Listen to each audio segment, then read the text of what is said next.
Good morning, family.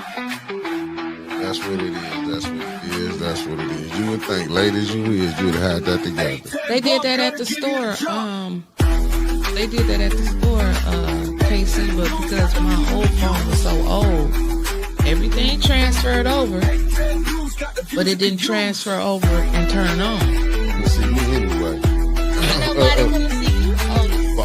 Dang, we gotta do an introduction. Tell one player, he was like, man, one player said the bishop, he said the bishop never noticed it. And he said the bishop, he said, man, paint your car bright or something, man, do something spectacular. Then I might notice you.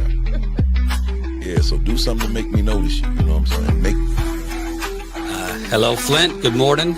My name is Jordan Sheridan. I am a journalist, not from Michigan, but I feel like I'm here more than my own home state. And I've been reporting on the Flint water crisis. So first and foremost, I want to say that the actions from the police department in the last 2 days,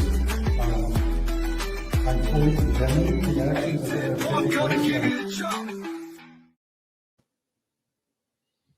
Good morning, beautiful people. Good morning. You caught me napping. As they say, you caught me. You caught me up here napping. I was trying to nap and give me a couple Z's in. But good morning to you, beautiful people. Good morning. Today is the day we go to council. Last day as they go on a break for a month. I will say this, I will be there. Can't wait to get there. Before I can see this, I got one more. Hold on, let me share this to the right people. I don't know why it's doing that. That is terrible right there, what it's doing right now. Maybe it don't want me to send that to them people.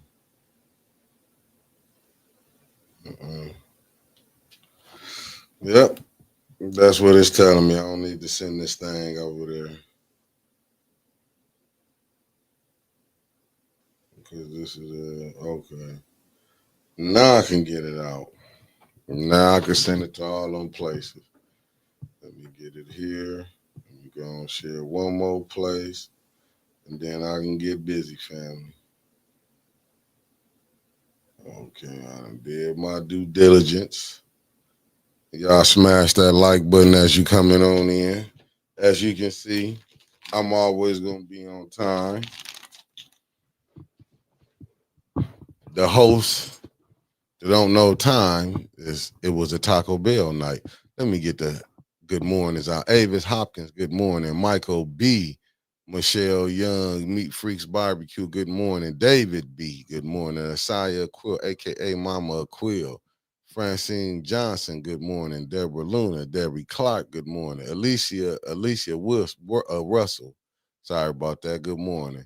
I see Trevor in this thing. What's up, Trev? Shantae Rollins tapping in from the Shy.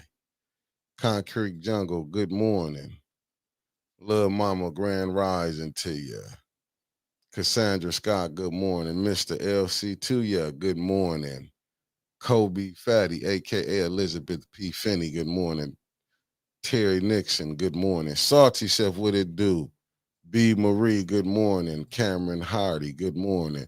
Merck 76, good morning. Kamala Buford, good morning. My good brother Marcus Fielder tapping in from Fairfield, California, good morning. Crystal Monique, good morning. Let me see. Yes, it was. Yes, it was. Miss Beverly Biggs Levy, the beautiful Miss Beverly Biggs Levy, good morning. Avis Hopkins, good morning. Andre Holland, good morning. Mr. Thomas, what it do? If I got to do it again, I'm going to say Francine Johnson, good morning. Lanita Murray, good morning. Lenora Seal, good morning. Loving Me, good morning. Tasha Bella, Michelle, she tapping in from Memphis, Tennessee, good morning. I ain't going, and we ain't going nowhere, and keep supporting this. From Philly, Tony Terry tapping in from the Miami-Dade County. If you don't know, that's 305.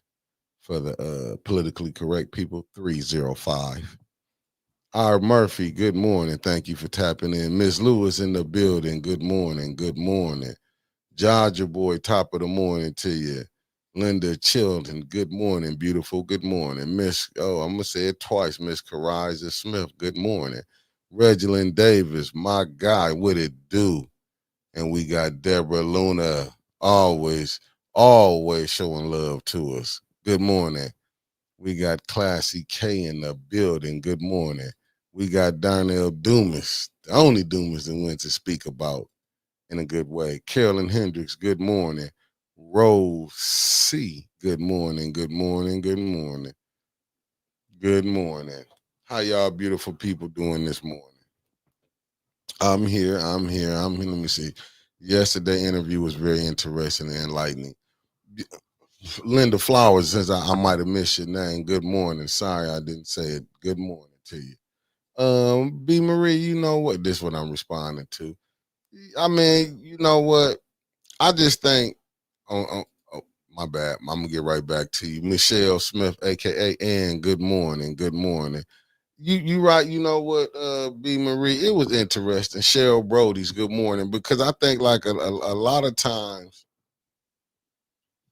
you can be not knowing what's going on, but Sandra Nichols Martin, good morning. But Darnell Meredith, good morning. And I do understand what a lot of the family was saying in the chat was like, even with Michelle Young saying, I need you to go back and study. You know what I'm saying? Because what you will find out, a lot of people are cool, and sometimes we'll turn a blind eye to people that we are cool with. You know what I'm saying? And sometimes you'll be looking at that guy is the mayor. You know what I'm saying? Like when you grow up with somebody and this, like, well, however this person get to be the mayor, you think, titles here, Otis Johnson, good morning. I just think a lot of blind eye been turned, but that's not facts, Georgia boy. But I don't, Lydia McNeely, good morning. I don't think it's, you know what I'm saying? Lumi, good brother, what it do? Great morning to you. Mm.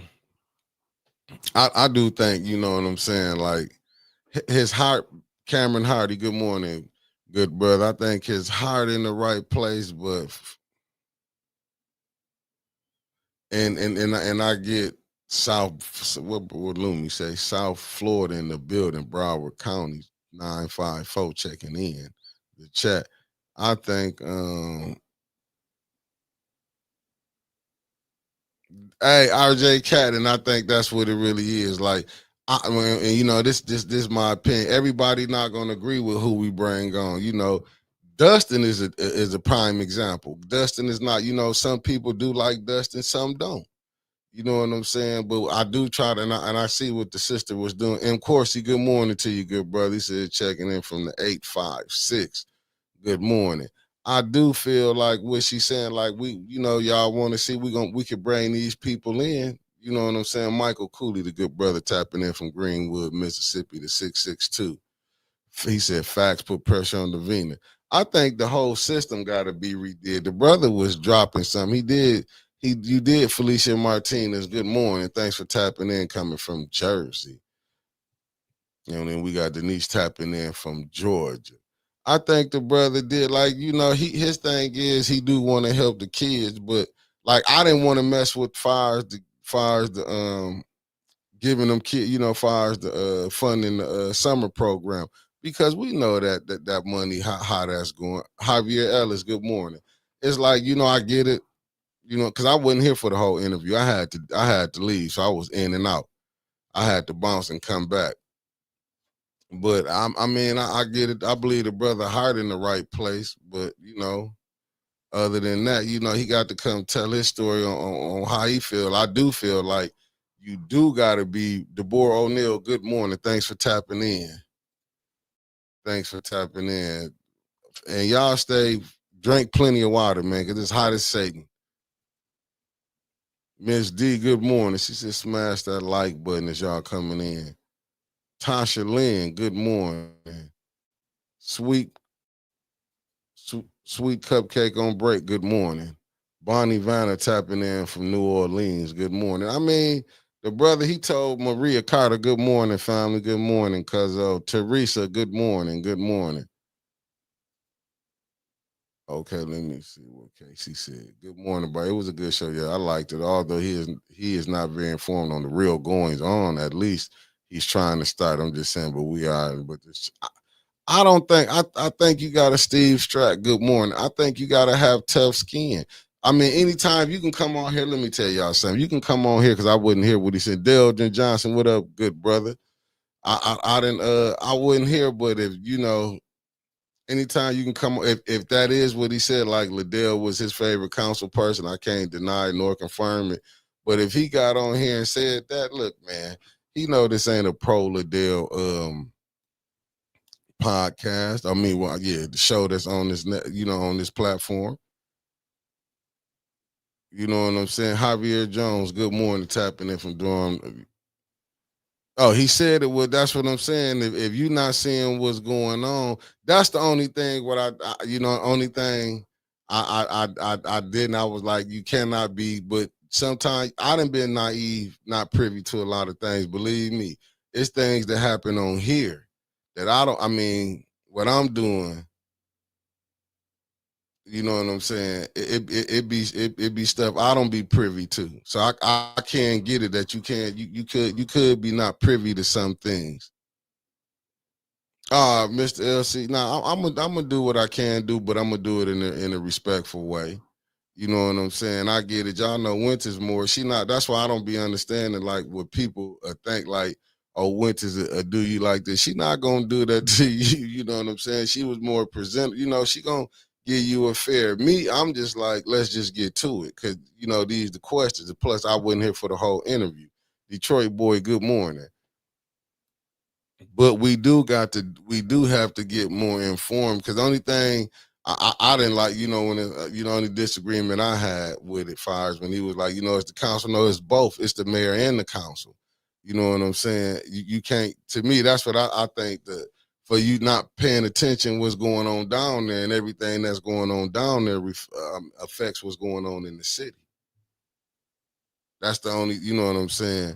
And I get it though. You know what I'm saying? When you trying to. Oh no, I had to leave. I had to go pick my daughter up. D Dreams, good morning. I mean, that's the only thing. Like I never try to knock no brother on how they gonna, how what he doing, how he gotta feed himself. What's up, Kane Rodney Thomas? D Dreams, good morning. I mean, birthday baby, good morning. I would never try to do that, but my thing is I do understand that, you know what I'm saying, this mayor has been Christine Chandler. Good morning. I do feel like, and he not the first one. Yeah, she was freshman and he avoided answering certain things we wanted answers to. He knows who to speak on and who not to. Is he on the church? Hey, listen, Maria, I have no idea. Don't let me lie to you. I have no idea. Jojo, good morning. Thanks for tapping in. I don't know. Don't let me lie to you. Let me see what Mark Hutchinson said. He said, I learned early in my career that you should never assume people know what you know. Brother Porter likes Liddell and Martin and Neely because of the money, and there is nothing wrong with that. Right? Facts. I mean, you know, Angela Lynette, good morning. Thanks for tapping in. And I feel you, like he said, okay, he said somebody called him to the people, and I was wondering who can contacted him. Well, you're not gonna never really get the full what's the name on that though. But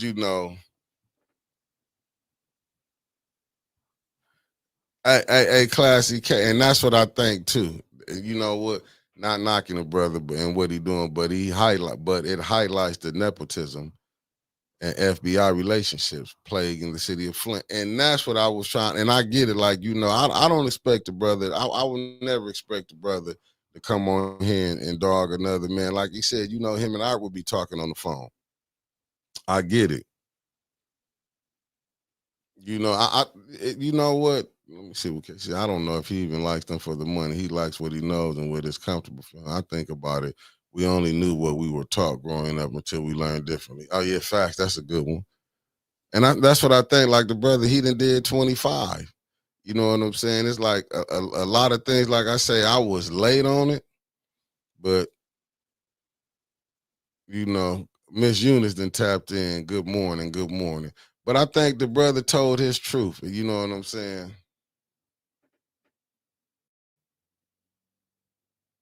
The facts. The OG Wixter, what it is, what it do. And I think, you know what I'm saying? And that's what I was saying, like guilty by association. You know what I'm saying? But I don't think now. I'm gonna be honest with this because I don't know the brother like that. I know of him like I don't. You know what I'm saying? We know some of the same people and stuff, but I don't know the brother like that. But like I say, I just feel like the brother. And I done heard good things about him. You know what I'm saying?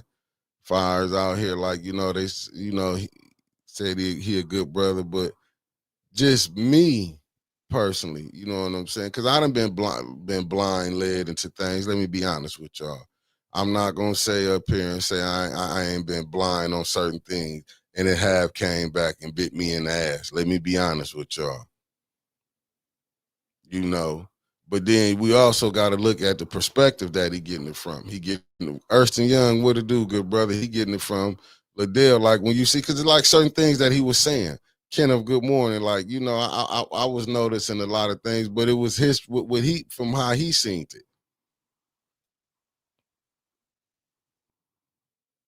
You know what I'm saying? He coming from how he see it.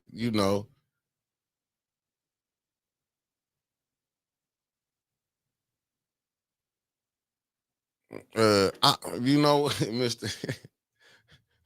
Mr. LC2, you said, in my opinion, yesterday was a shakedown. How many times did we hear 501c3 and Fundy and kept hitting that second interview? Nearly better pay before number 2. Hey, man, like to me, listen, I get it. You know what? You know what, Erston Young? Sometimes you can be blinded, man, when you be seeing friendships and relationships you be having. You know what I'm saying? Sometimes them relationships will blind you to it. Because you know what we get caught up in? And I'm not trying to be funny. I just got to be honest with y'all. We get caught up in it and be like, well, would a white man done it? So why y'all complaining when we do it? Coretta Hodge, good morning. That be what, you know what I'm saying, where I'll be looking at it, because even Don King, when they was like, well, the white promoters, they was beating the blacks, but it don't mean that the next one's supposed to do it. Nancy Adams, good morning. That's my thing. Like, the next ones don't supposed to do it. If you see it, you supposed to speak on it. But we get caught up in, that's my homeboy.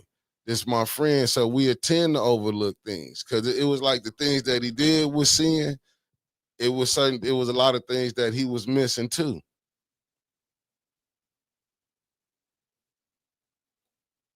You know.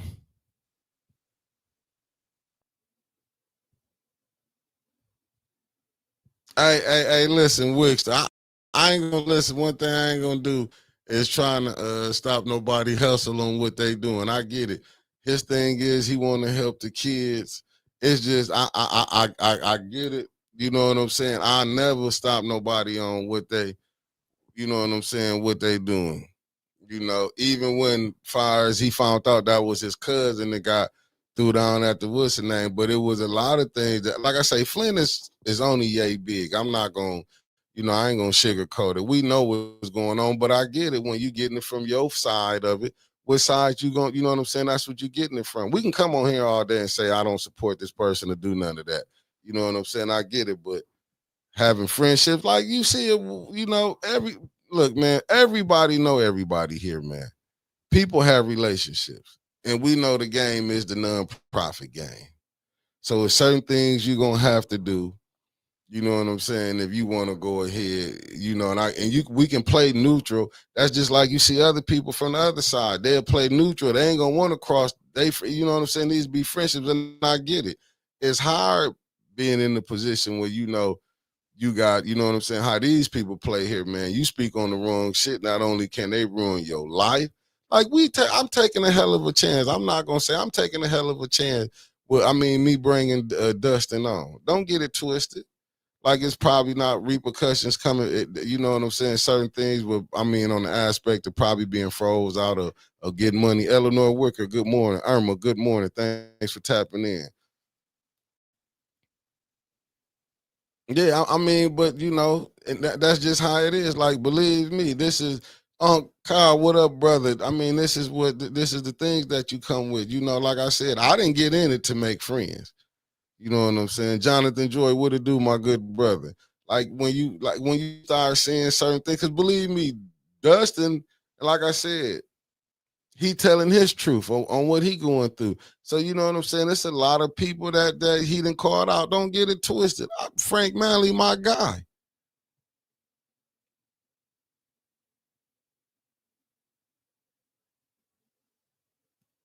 You know what I'm saying? I'm not gonna lie to you. I like Frank Manley. I ain't gonna, you know, I can't afford him. You know, I don't plan on getting in trouble while I need him, but I do like him. You know what I'm saying? And no, it is, but it's like, yeah, but RJ, believe me, RJ, shit. You don't know behind the scenes is you know, but like I say, I'm the type of person I would take chances on you know what I'm saying, bringing certain people on, like what, you know, a different perspective. Like I'm saying, I don't know what he went through. That's what he went through. You know what I'm saying? I believe me, if Swanson wanted to come on here and want to speak his truth, I have no problem. You know what I'm saying? I have no problem getting, you know what I'm saying? This is what we here for. I don't want to be, you know what I'm saying? That's that man, Truth No Games. Good morning. Grace and peace. Good morning.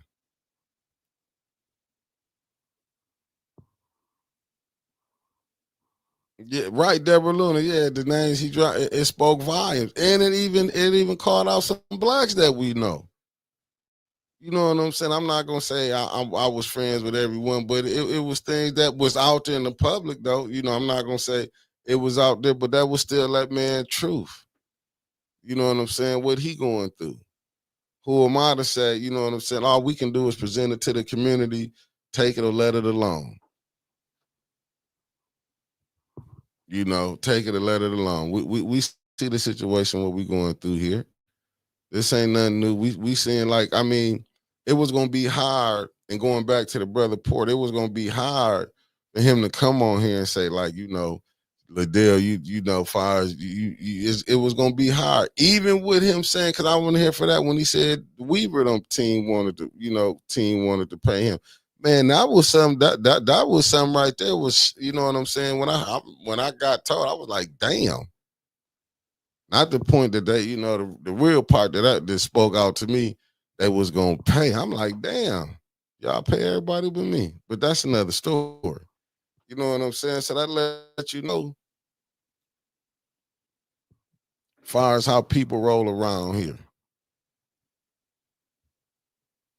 So you know what I'm saying? I don't expect us to be invited back to some barbecues, but what it did highlight though, some of the stuff is like, I get it, you know what I'm saying? But like I say, that was that brother truth on what he talked about. Whether how we like it or not, you know what I'm saying? It was his truth. I didn't think it was gonna go over, even with the Jed thing, far as allegedly, if the mayor had you looking out. You know what I'm saying? Like, I would have never came on here and say that. You know, I ain't gonna, you know what I'm saying? But the brother was being honest. It's just certain little things I'm not gonna come on. That wasn't a good look, you know what I'm saying? I would have never, but he was being honest. I'm just saying, B. Marie, but that was, yeah. Listen, I feel you, but that was his truth. Only the person, only him and her and God know if they had a conversation. You know what I'm saying? I tend to say I tend to go with the latter. Like if he said it, you know what I'm saying? It is. Just think about it when what and I'm not trying to bring up nothing, and I don't want to, you know what? I'm not even gonna mess with that one. But we didn't heard other, fire certain things. People didn't been the people hung out. Let me see what the brother Wiggs just said. I ain't gonna even mess with that. That'll start some controversy. I said one more. I'll say one more thing. The red flag should have went up when he said he don't watch the meetings, and he stopped 2 years ago, but he was able to tell you vaguely about the guy using the word cunt. I mean, hey, brother, hey, listen, I know even far as, a lot of things about with the gun on their hip. That's why I said who it was. I'm like, nah, I know who it is. Yeah, I look at all of that. But Eddie Gray, good brother, thanks for tapping in. But this is where when you come on here, that's gonna be able to go. People gonna go back, like May say, we go back and look at it like a football, like I'm watching game film. But I'm listening when I'm in here and when I'm not in here. When I'm gone, I have it on the phone and I'll be listening.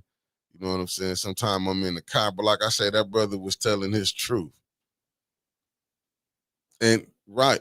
And I didn't agree with the summer you, but I left that alone. As y'all know, I left the summer you job all the way alone. I didn't jump into that because I know that would have been a sticky little situation. So that's why I wouldn't mess with that. But like I say, the brother did like what he could. He came and told his truth. So I'll never knock nobody for telling their truth. Let me be, but it was a little eye catchy though. That there's certain things. That's the only thing I'll be looking at when I'm, all of us ain't always, internet savvy. But the brother told his truth. And like I say, sometimes you gotta get, you know what I'm saying? You gotta get both sides. Maybe he can come back. If he did, but I hope the brother wouldn't do it like that, try to use this as a tool. I don't think he would do that. He don't seem like that. He that type of brother that'll come on here like I'm gonna tell my story if I don't get what I want. You know what I'm saying? He don't seem like that type of brother. Yeah. Yeah. Oh, Ernst Young, I didn't watch. You know what? I looked at it. Somebody showed it, but I couldn't watch it. You know what I'm saying? The podcast that they did. Ain't nobody. Ain't nobody gonna call them out. That's my thing. They don't come on here thinking you're not gonna get called out. Oh, hey, Trevor. Trevor, let me pull this man up. Hold. Hey, Trevor, did you see this right here? You good? You see this right here?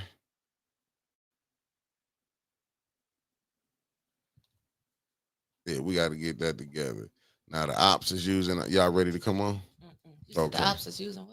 Using our what's the name? They said because Liddell them said, "Hey Mickey, the lady used your video to side with Liddell and Candace last night. Go strike that video." I don't know why that lady. Trevor on his way.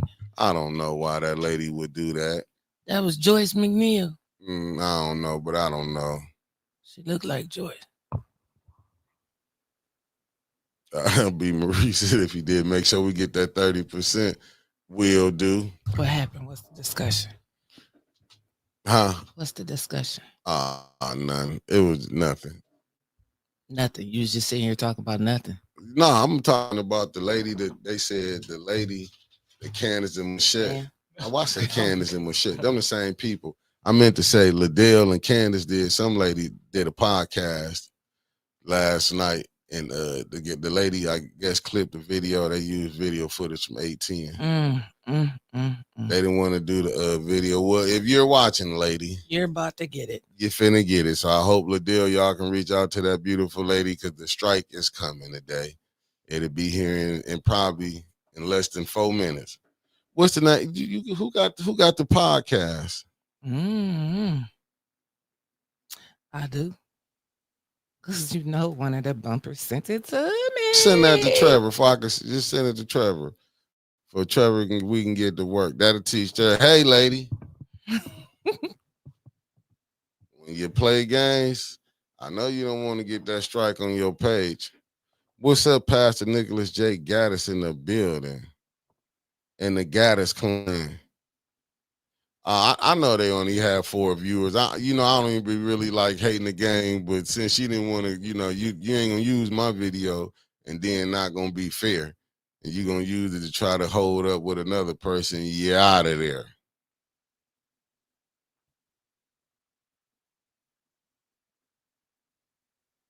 Not gonna let you do that one.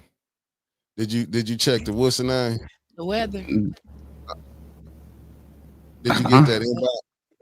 I got an inbox from Wyntis. I got 2 things. Do you really want me to go through that podcast and find something interesting with those 3? Nah, I don't they think use it's that worth it video. for. They I only mean, I had was like gonna, 100 and something viewers. yeah, I was gonna strike them for using the We got video more live footage. viewers than total views. Oh, they used some of our footage? Yeah, Done and done, my friend. yeah, they used the video footage. Oh, yeah. That I can get that done real quick. Let me Yeah. swap profiles. But yeah, I got the picture. If you guys need it, great. If not, I'll delete it off my phone because it don't it's matter. like inviting bad juju in my house. All right, no problem. Yeah, sorry about that. I was on the phone. Need anything else? I got my headphones on now. I'm done with the phone. No, that was it. Cool. Later. All right. I'm finna bring you up, Wyntis. All right. And here we are. And here we is. And more problems. Shouts out to ATN News Media Group and the greatest producer in the world. We call him Spacey Sprockets around here, but today we just gonna call him Cautious Mick. We name him everyday pastor. And to the right of me today, I feel a little safer with y'all in the chat today. I got Pastor Matthew Hogue-Smith from the People's Church. The only, well, I was gonna call you concerned, but we're gonna call him the only pastor that spoke up against the wrongdoing downtown. So before we get started, Pastor, you may want to just do one of your earphones like that because he's about to play some music that you're not accustomed to. Go ahead, Mickey. Just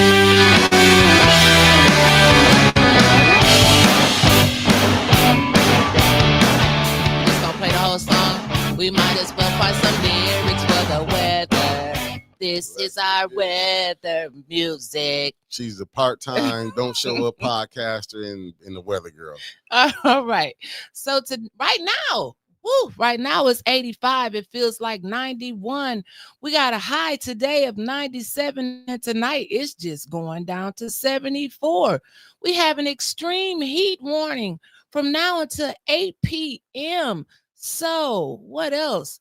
Plenty of sunshine. It's going to be record temperatures, they think, for today. Wind southwest, they said about 10 to 20 miles per hour. And it's hot. It's hot here. As hot as the nuclear plants that they done bombed over there in Iran. That's your president. But anyway, what am I trying to say, Mick? It's going to be hot at council tonight. Ooh. Before they go on vacation. It's hot all over the world. Show up and speak your mind before they throw you out. You get to be on pause for 30 days. 30 days. 30 days. Then when you come back from 30 days, you have another week before the election. Well, is it really 30 days they're going to be gone? Is it? Yeah. So their last meeting is tonight. The meeting starts at 4:30. And then they got 1, 2, because it's 5 weeks in July. So they got the extra first week off for the holiday. And 1, 2, 3. They got about 3.5 weeks. They about to really do it. It's about a month. Yeah, you're right. Never mind. And I'm with my cousin. She said, try not to get arrested with the first warning because it can happen. Sassy Shay, good morning. Thanks for tapping in. You can pull this up to you as close as you need to so the people can hear you. Sometimes you got to get right up to the mic. Gotcha. So thank you so much for showing up, Pastor Matthew Hogue-Smith. Amen. Thank you for having me.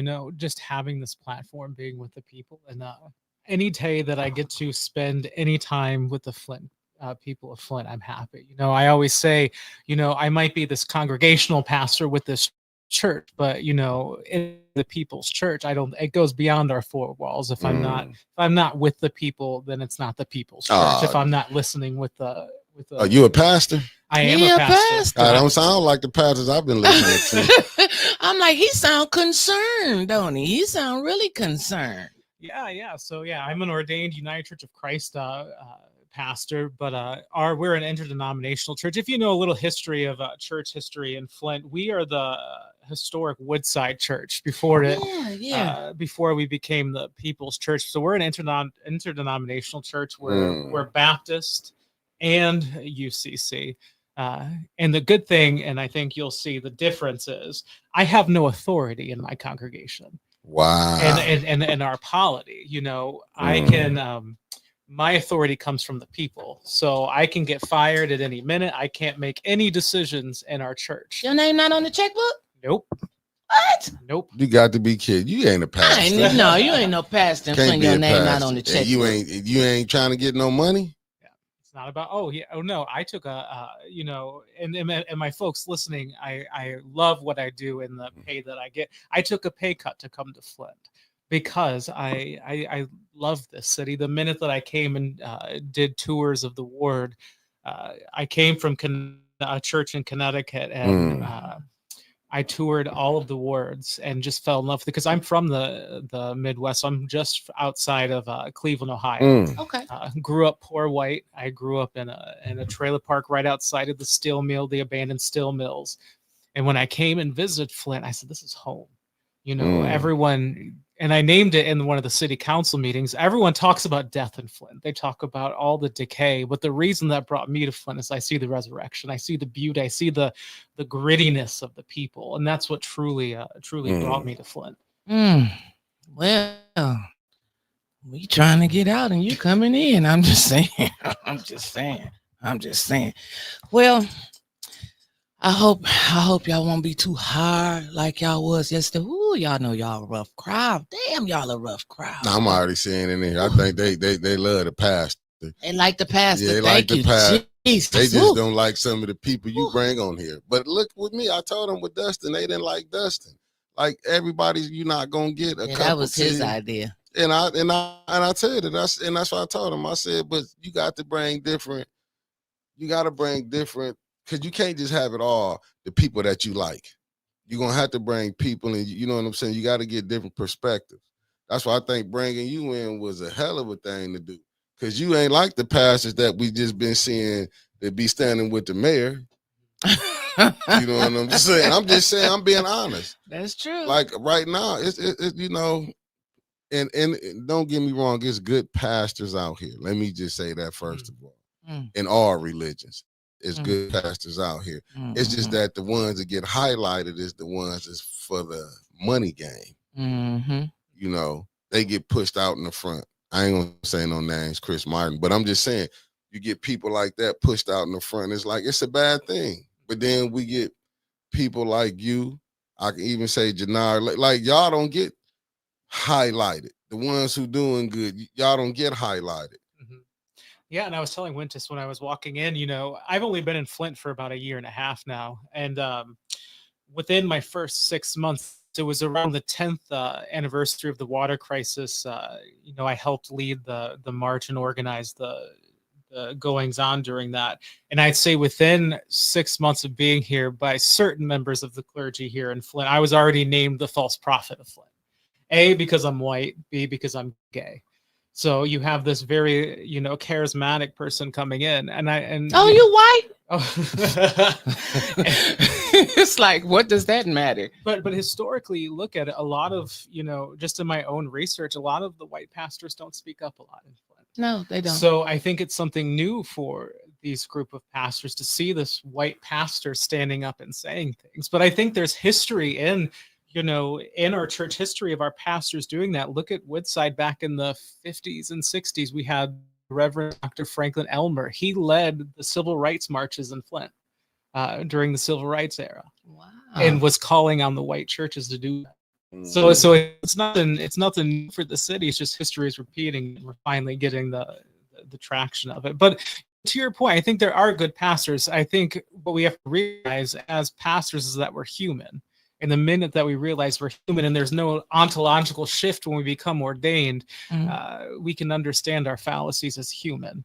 It's easy to go after the money because that's what we do as humans in this society. But making sure that we check into that really helps.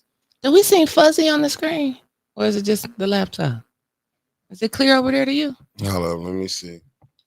They'll play games. Let me reset it. Yeah, it look like your makeup coming off. Okay, stay. I ain't even got no makeup. Like you melting up in here.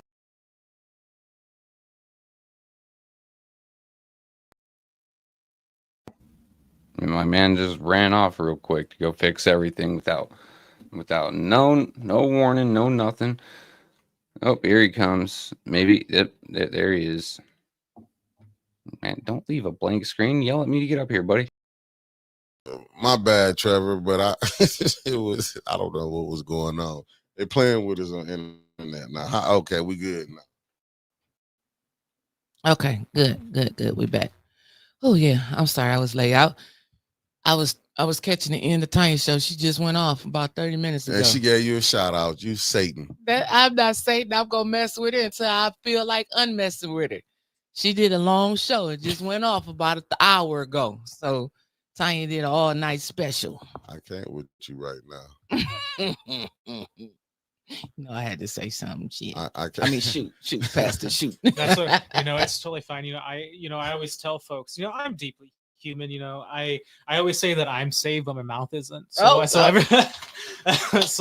know that's right. I'm saved, but my mouth isn't. I like that one. I was telling my spouse when I was coming out here, I'm like, I really want to watch my mouth because I want to be, respectful of the show and the YouTube guidelines. I'm like, but sometimes I just can't help it. I understand. So you said that. I just want to ask you one question. Yeah. How do you feel since you've been to council meetings and you actually seen it? Like you seen everything? Yeah, my first few months, here, I would try to stay low after, I want to take you back first. So when I first started doing, the water crisis organizing for the 10-year, I started receiving death threats. And when I first put out one of my first press releases, immediately you can tell I up saints, and we got nonstop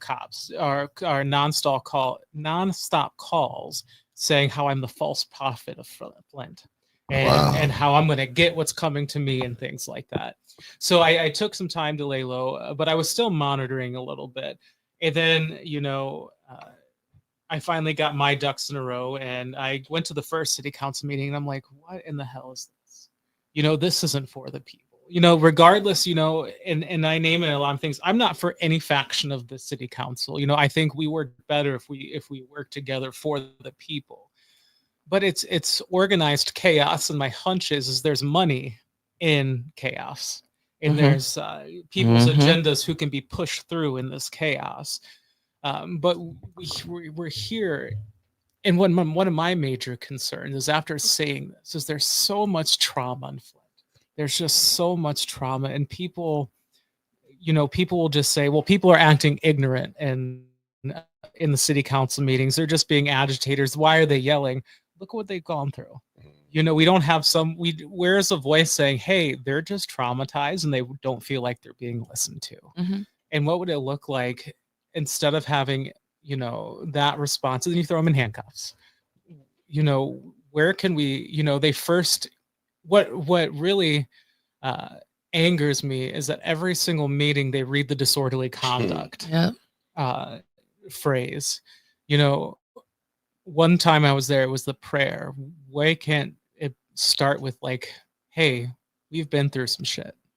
How about we lift each other up in this moment? Right. We're going to recognize the trauma we have gone through as city. So let's come together to see how we're going to get ourselves out of this. But I think it's organized chaos. And, you were talking about the podcast that Candace and Liddell was on, and they were talking about political violence and how, and then how folks were, other folks on the council were just doing things for clicks and likes and things like that. But you're sitting on a podcast doing the same exact thing. Right. Right. They don't realize that. Yeah. They don't realize that. So, that's why I said I don't think I'll ever run for office, because you can't do the things you want to do the minute that you're in that spotlight. I think everyone has a good heart on that council. Maybe you can disagree with me. I think everyone's eyes that I look into is beloved by God. But I think they're blind. Once you get into that office, you're worried about how am I holding on to that seat and how am I going to get votes instead of the people. And so I hope that answers your question. Yeah, it does. It does. And you really went into it. Like I said before, they spend all their time campaigning, telling us what they're going to do when they get in office. And once they're in office, they give us all the reasons why they can't do what they said they were going to do while they're in office. And then they do stuff that just benefits them. Yeah. I mean, how many times have you went to the podium or seen other people go to the podium And when, like you express, people are frustrated, they're not listened to, they don't even look up at you. Yeah. Even if you can just look at somebody and be like, do, do, do, do, do, do, do. I mean, just look at them. Yeah. Act like you care. Yeah. But they don't. Yeah. And then they want to cash you. Oh, you're not from here. You Yeah. don't have no reason to care. Yeah. Really? Yeah. So what if DC said that? Well, we're not in Flint. Let's not send any more federal money there. Yeah. I bet they would have a different attitude then. Yeah. I think they use that space as like a time for us to vent. And, yeah, I mean, even if you fake it, do some media training, just learning how to stare up, but not really staring at them. If you have a bad poker face, work on it, that you're growing at. Well, you think that she would know that, especially the council president, because she's a likability expert. Mm-hmm. And I don't exactly know what that is, because she really hasn't demonstrated that a lot. But that's one of her expertise, mm-hmm. is showing people how to like her. It just hasn't worked here so far. But Mick, you got some questions? No, I'm just sitting. I was looking at the comments. No, I do like what he said when you was calling some of. I mean, back in the day when you said, I can't think of the pastor now. You just said when he was calling some of the other white pastors out to come down there. That's what I do appreciate what you're doing, because it can't just be blacks out there the only ones fighting for this when it's affecting everybody. You know what I'm saying? And I do appreciate you coming down there and speaking up, because it's like when you see the pastors that were standing with the mayor, it's like, are y'all serious? And one of them was down there when people have been, hauled up out of there by the police. That's what it's like. Where are y'all standing at? Like, you can see this going on. You're not going to speak up. But I understand now why some of them can't speak up. They don't want to lose no funding that they're getting, allegedly. No. I just like throw the allegedly. No, we're not going to say allegedly. We have all seen the check register. And I mean, just going through the check register last night, no Vanguard Ministries wasn't on there, and no Rodney Porter was nowhere in the check registry. I checked on that last night as soon as I left from here. But while I was checking on that, I did see some checks written to Liddell and Candace. Huh? Yeah. Like, it's on there. Like, people, like, it's on Flint Politics Reboot. Go and search for the check registry, and you can search on your phone, on your computer when you pull it up, and y'all can look for yourselves. That's why I put it out for the public. And yeah, it's like, why are they receiving checks? And it's not like $2,000-$3,000 checks, but $600-$700, $200-$300 $1. Mm-hmm. Why are you receiving more money? Mm-hmm. Yeah, and I think what half of the issue is, and I wrote this in my last press statement, is, again, we are such a traumatized city where we do not where there's a lack of trust, obviously. Mm-hmm. There could be, and I'm not saying there is a perfectly logical explanation for this, but because the administration and the city council is so non-forthcoming with their information, it makes it seem like things could be going bad or things are nefarious. And,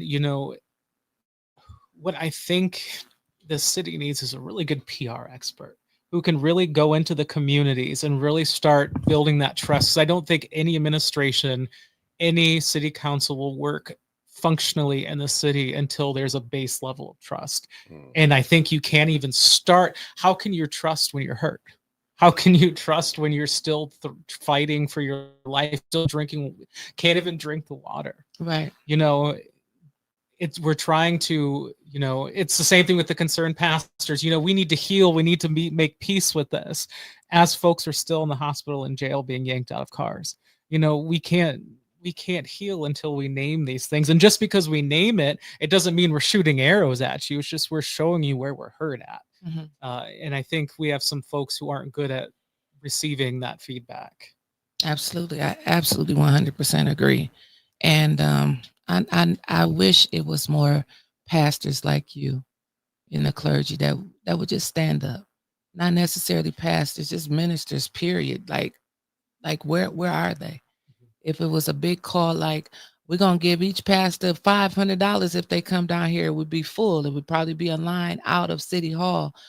But again, they already got that from the Concerned Pastors lawsuit with Melissa Mays. I've read it. I'm not alleging anything. They received $100 million. Now, and that was through the Weaver administration, and they did receive complete 90% of the service line replacement. Now, We've been going through that since 2015, 16, 17, 18, 19, 20, 21, 22, 23, 24, 25. Last year, the state took over for our service line replacement. And what bothers me is that we don't even know right now how far we are with the service lines being completed. It bothers me that, and I have to say council because they are council of the whole, that no one on council asks these questions. I mean, coming to us and talking about it or talking about it on a podcast, it really doesn't do the people justice when you're up there on the platform to talk about it and we hear crickets. That bothers me. Yeah.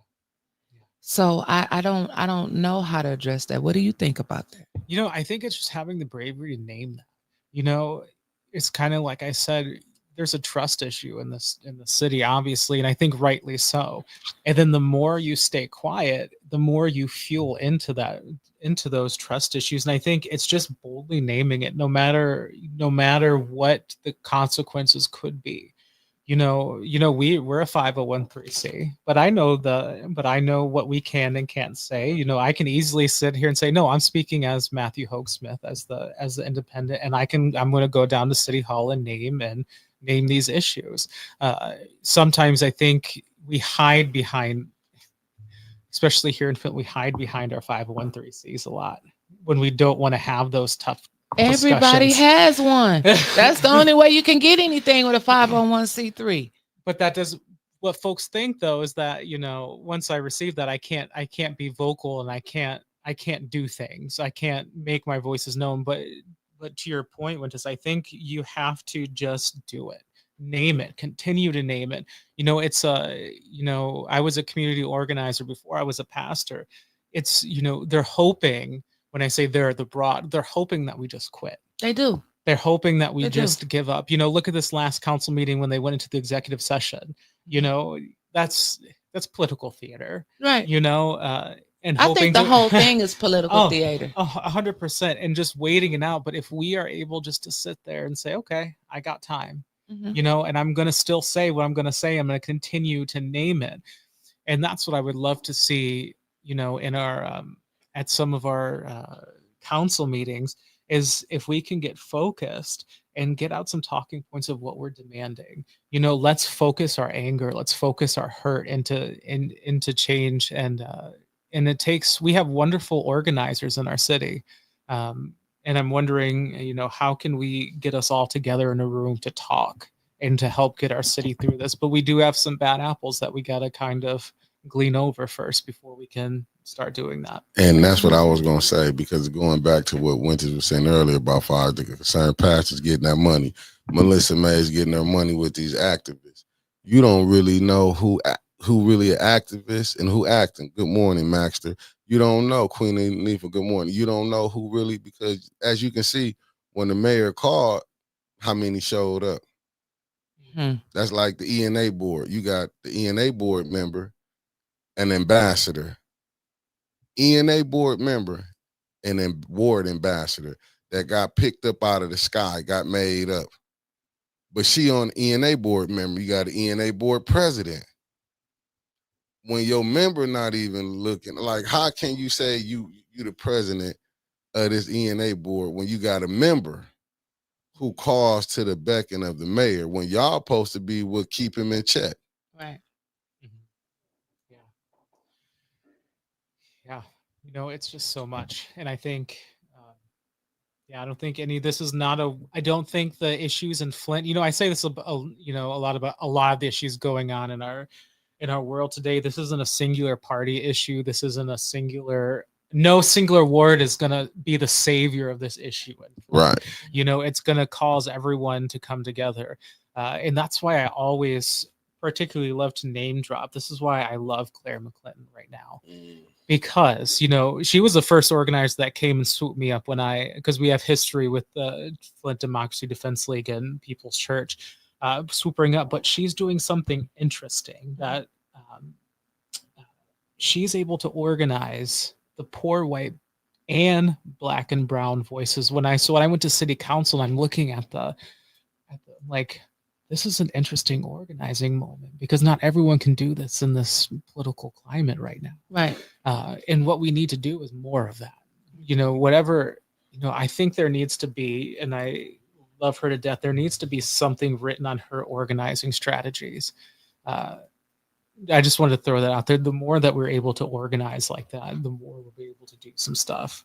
But the more we just nitpick each other and, get on different podcasts, like we just talked about, and just be hypocritical, that's not moving us anywhere. No, it's not. It's not, especially when they are there we elected them to be our voice per se.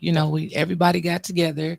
We technically, literally speaking, got together, but we all got together. We went and we voted, those people to represent us in each ward for our best interest. Yeah.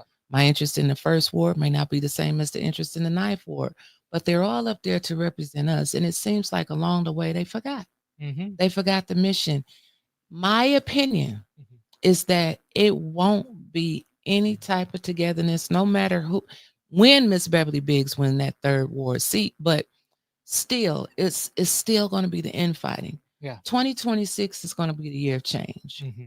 And we have to get people in there. That's why I appreciate what you said. We have to get together. We have to start organizing right now and get the right people in there that's going to serve our interests. I'm tired of politicians. Yeah. And even though Trump, which is a whole nother segment, I think the world spoke because they're tired of politicians too. Mm-hmm. And that's why I think this president keeps getting in, Yeah. They're tired of the same old, but then that doesn't mean you just choose anybody because, Yeah. Did you know we're at war?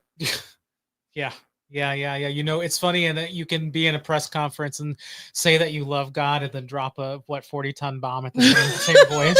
Right. I wanted to feedback because I did listen to your podcast yesterday with Rodney on it. Mm-hmm. And he did skirt past a little bit about, well, I can't endorse anybody, but what your 501(c) can do as you're registering those voters is you can put out pamphlets talking about the two different candidates and talk about their talking points. You can't endorse one and you can't say this view is better, this is not, but you can lay out the facts and let the voters be educated in who and what they're doing. You need to be mindful in your 501(c)s that there's things you can't do and there's things that you can do, but you're not going to do, so you can hide behind your 501(c). Okay. So I just want to put that out there too. Yeah. Well, thank you. We got questions up here. Oh, what did Miss Bonnie say? I hope you don't think the Democrats don't have a hand in it too. 100%. As Miss Gladys say, it's a well-oiled machine. But what's crazy to me is that how in the world was he able to go to war and it didn't even go through the House or the Senate? I can answer that.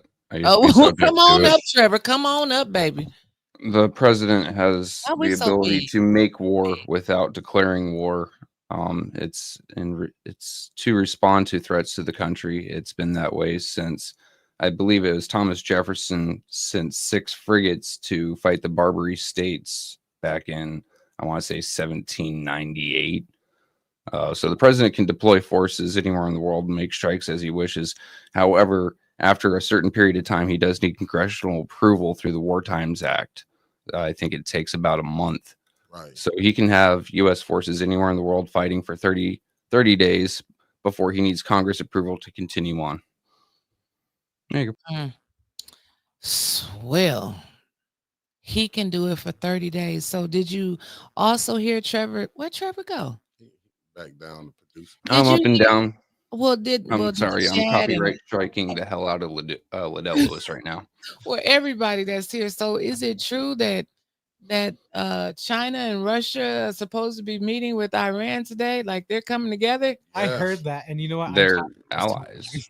Huh? I'm tired of this time. People, this is why I feel bad, at least for outside of all this, I feel bad for pastors. I'm a fairly new pastor. I've had to pastor through COVID. I've had to pastor through all this stuff. How much more shit are you going to put on my anointing? Like I don't want to be a pastor through a world war.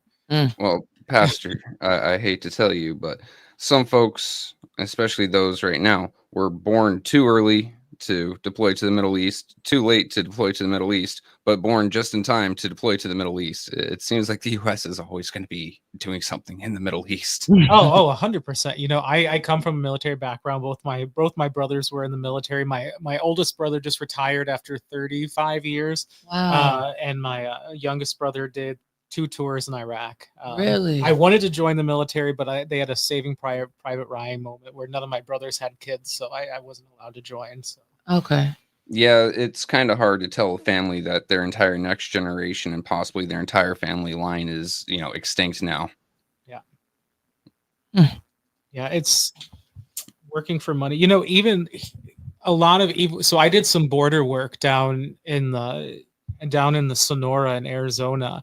You know, and everyone thinks, even the immigration issues, everyone thinks one party is going to save it, but not one party is going to save it. Right. You know, every single party has detriment. Look Facts. at what it was. I don't know if it's not Operation Warp Speed, but when Barack Obama sent all the guns to Mexico to track Fast and the Furious. lost all the guns. Yeah, Fast and Furious, then lost all the guns. Huh? I didn't even hear about that. What? Yeah. Oh yeah, that's been in the news cycle for a while. I mean, these are better things than what I got on my wall. These have fun switches and everything. Like, and then he lost them. Military grade. Yeah. Oh, okay, that was. Yeah, they that were was no sweet. longer traceable. And then it was Obama who moved. And you can fact check me again because this has been a while ago. It was Obama who moved immigration court to the federal level, making it a felony to cross the border illegally. So what happens when you become a felon and you cross the border? You can never come back. So, I went to one of those Operation Warp Speed cases, and they had brought in 30 migrants, shackled, hands and feet together. They had 30 seconds to answer, are you guilty or not guilty? And the majority of them said, what do you want me to say? And most of them, Spanish isn't even their first language. It's their indigenous language that's their first language. So they don't even have So they're just looking like, what do I say? Yeah, Right. what do I can go on a complete tangent on all that stuff, but it's one of those I try to tell people it's not a pick a party thing. This is a real deeply human issue that us humans have to get together at some point to start working on this. Absolutely. Has the mayor reached out to you? Oh, I did. So he did. Oh. So I got an email from the first time ever, and it's funny because I love name dropping the folks who got me to where I am here. Pastor Powell at Vermont. I sent him a text message because I got an email from their faith liaison. Let me pause. Yes. So Pastor Powell from Vermont, that is the pastor that Bishop Chris Martin said he was gay when you hired him and gay when you fired him. That was when he had his anti-gay message out there. That was the pastor that Bishop Chris Martin was talking about, but he still stands alongside Dana Nessel. Go figure. Okay, back to you. I mean, just to that point, in a lot of the traditions like Kojic and all that stuff, they're going to tell you to go in the closet, but everyone has keys to it. Lord, you just said a mouthful. He just said a mouthful right there. Woo! But I got an email from their faith liaison. No clue how they got my email. No, I've never received anything from them before. Oh, they watching. And then I got an email saying, "Hey, we're having our faith leaders meeting, and these are the topics we're going to be discussing." And it was like blight, it was the trees, it was all this stuff. And I sent a text message to Pastor Powell, and I said, "Did you receive this message?" And he's like, "No." I'm like, okay, well, I don't even, I would, these things are nice to talk about, but can we talk about the gun violence issues? Can we talk about the opioid epidemic? Can we talk about what we can actually do as a faith community to get things going? You want to talk about planting trees. Yeah. It's a long way of saying that he wanted a meeting. Mm-hmm. Yeah. Mm-hmm. Well, and that's it. That's the only time he reached out to you. But that was probably after you came forward, wasn't it? Yeah, it was after. Oh, yeah, definitely. Yeah. There's some history with our church and in this administration. It is what it is. I've tried putting out olive branches because I'm a high believer. That we can't flip tables that we're not invited to.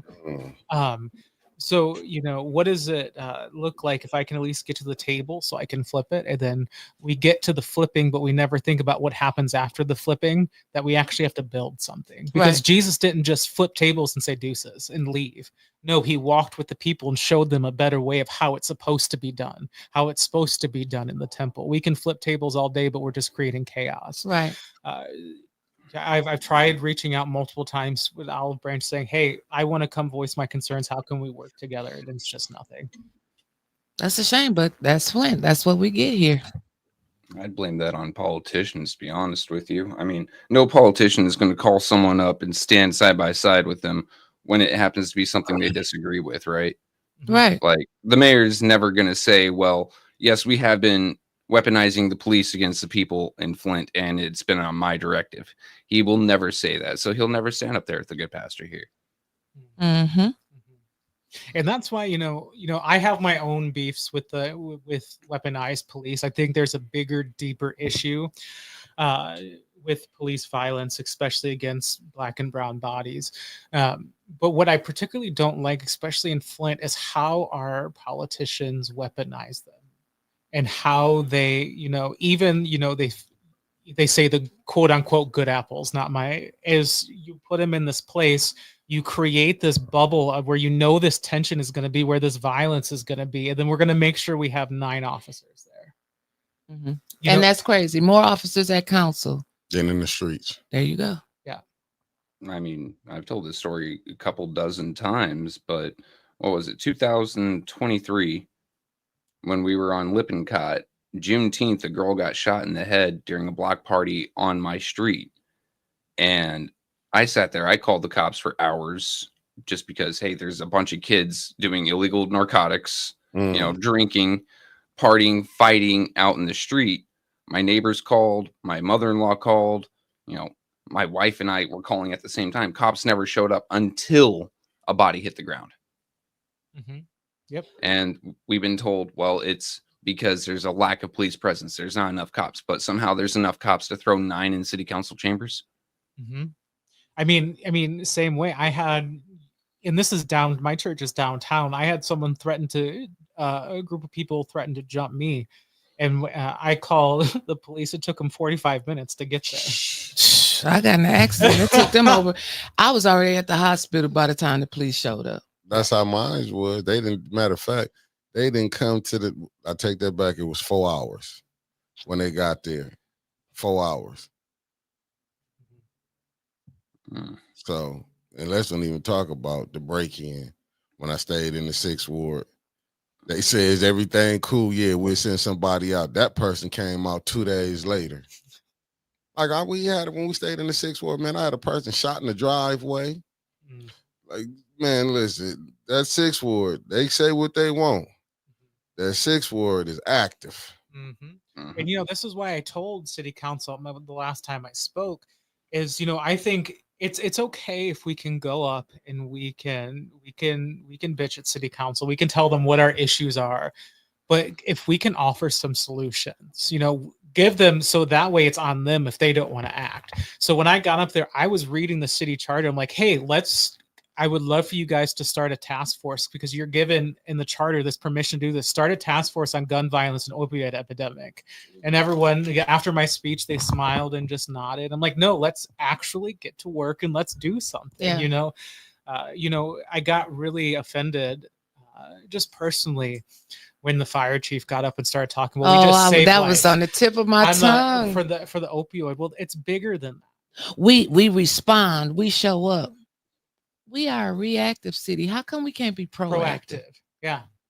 And then the next meeting, I think they thought about that and they listened to the broadcast. And then Judy comes up and she says, well, we do have an opioid plan. I helped develop that plan. I brought it to the people. Where is it? Really? Because our opioid plan, we had 5 opioid overdoses on our church property last year. 5 on the property? And it took our neighbors coming over to do CPR, waiting for the Narcan to come. Luckily, we keep Narcan at the church and things. We've actually had an overdose on our property before. This is before I got there, before we had a little bit more management in the area. But the calls coming from inside, I'm not just saying it because I'm a pastor. I'm seeing it because I'm actually living it. I have folks who are in recovery. I have folks who are active, who are in active addiction. It's a real issue, but nothing wants to be done, I guess. What kind of opioid plan is it where parents, and this is coming from a personal level, have to have Narcan in their homes because their kids may bring over someone that could overdose? What kind of opioid plan is it where the church, your church, has to have Narcan in it in case someone ODs on the property? This isn't an opioid plan. This is the rock bottom where regular folks are having to take these drastic steps to protect the ones that they love and care for, or even just visitors to their homes and properties. This should be taken care of at a higher level. Instead, we're having to be the ones that are proactive about it. Amen. And I see it come here. What kind of stuff's going on at your church? Well, if you know where our church is, we're downtown. So 2 doors down from us is Carriage Town. 2 doors that way is My Brother's Keeper. And then you have the other shelter Flint. And then you have all of the shelters and all of the rehab centers right in walking distance of us. And and I've met with the CEO of Carriage Town, and we talked about there's a lack of day programming in the city of Flint for unhoused and folks who are in recovery or seeking recovery. So what happens during the day? There's not much for folks to do. There's not enough caseworkers to help folks. There's not enough resources, even though we're in this nonprofit industrial complex. There's not enough resources for folks. So what happens on these long summer days is they need somewhere to sit down. They need somewhere to be human, and that's where these things tend to happen. And that's crazy. That's crazy. But we got Fentanyl Road, aka Fenton Road. We have so many places around Flint that we need help all over the city of Flint. From, like you said, the opioid crisis to water still coming out brown on this side of Flint, that side of Flint struck with fires every night. I mean, gunshots every night. We hear, I don't even know how to begin to put this city back together. Yeah. I mean, and I want us to realize that it's all interrelated, right? Everyone talks about all the houses being on fire during, when the peak season, but no one, maybe they do, and they say, hey, there's a lot of abandoned houses in Flint, and there's a lot of unhoused people. There's a lot of homeless people. When it's cold, what are they going to do? They have to build fires. So then the houses burn. Some intentionally, some not intentionally. So a lot of the issues stemming from Flint on the streets is from weaponized poverty.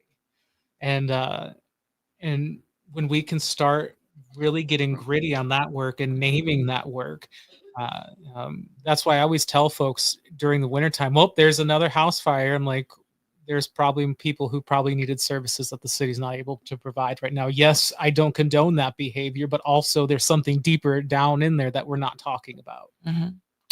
Well, here, Tay got a question. Asked him if he thinks Jed and all of us that walked in the peaceful protests are agitators or actually trying to get change in this city. Hey, Tay. Yes, no, and so I said yes because I'm processing. So when this first came out, and this is I'm taking off my pastor hat and putting on my organizer hat. I think what happened during that protest, the folks getting ripped out of the cars, I think it was a peaceful protest. My personal tinge is in the organizing of it. When I join an organizing movement for movements, I have 4 critical keys. I want to know what the movement's about. I want to know what the demands are being made. I want to know the organizers and things like that.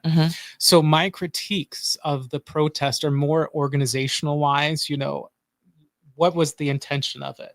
What was the media?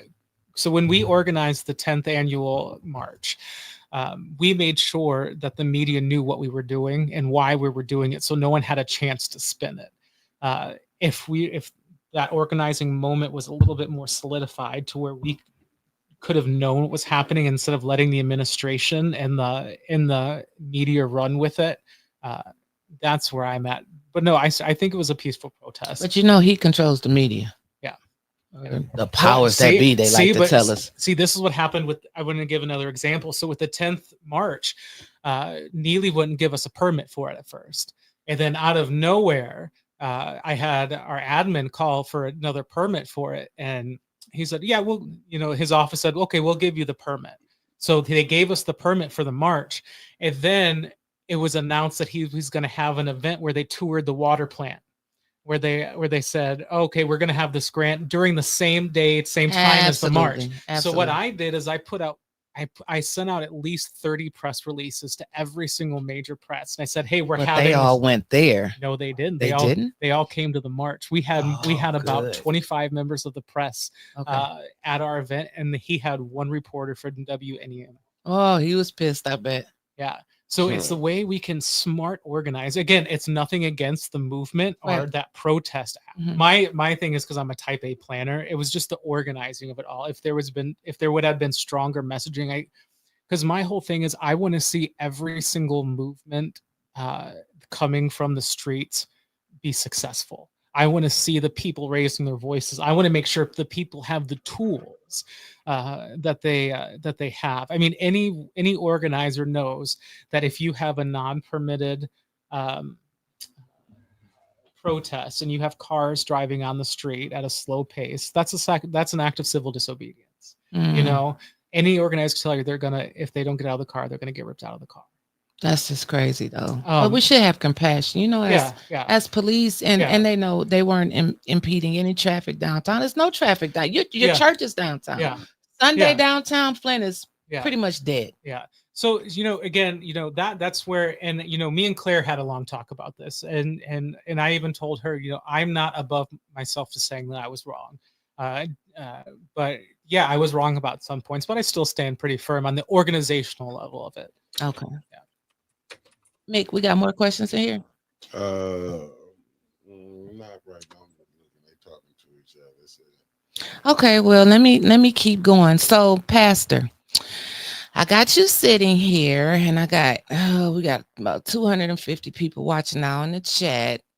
I'm Baptist, and you say you have a Baptist. Yep. So the church is yep.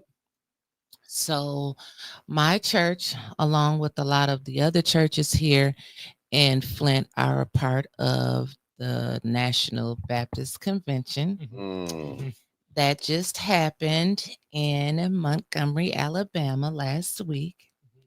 And it was a letter that came out from the National Baptist Convention president where they accepted $300,000 from $1 billion industry, Target.